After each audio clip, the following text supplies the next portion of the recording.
My goal has been, for the better part of the last decade, is I'm trying to help people do their best work ever. We all have that person in our lives who seems to be connected to everyone. You know, that person with the perfect elevator pitch, that person who knows how to work a room, that person who's the quintessential networker. Don't you just hate them? My goal in all of my work is to get good ideas, evidence-based ideas, out of the ivory tower and get them into the corner office, wherever work gets done. The most potent human motivator, do you know what it is?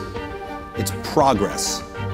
The ability to feel that I'm making progress on a job, the ability to feel that I'm making progress on my overall career, the ability to feel that I'm part of an organization that's moving forward. Every single day, there's a new study published. And so I am trying to learn and then put out the lessons from that. For the past several years, I've been studying the corporate and entrepreneurial leaders who question the conventional wisdom about how to run a company.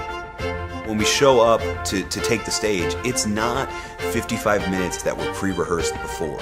It is, what is the current state of the research? What is the current state of what we know about this issue? And I've spent the last several years searching the world of network science to look at what are the things that are universally true about networks. In one study, participants were asked about a time where they had to reach out and make a new professional connection. And the participants who had to do that were more likely to experience subconscious thoughts of getting clean. So translate, networking makes us feel dirty.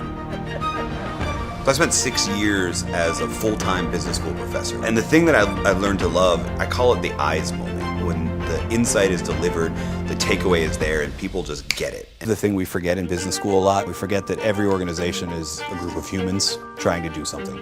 And as long as you have that, you're gonna have human issues and you're gonna have human solutions. So there's a lot of great researchers, business school professors out there, and there's a lot of great storytellers.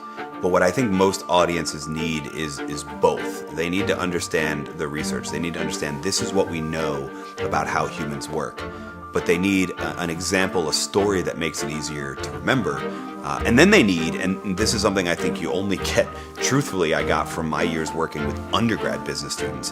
When you get the do these 2 or 3 things afterwards in order to make that change in your life or in your work, that's when you really have an effective combination. So try this. Make a list of 4 or 5 people you haven't talked to in a while.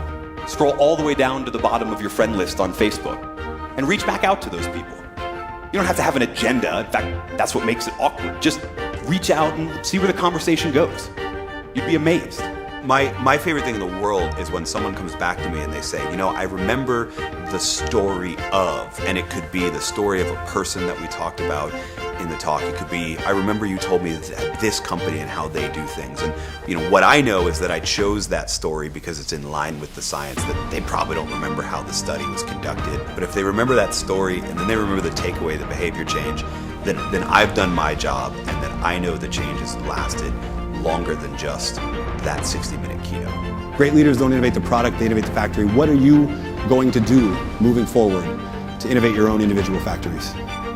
Thank you all so much for having me.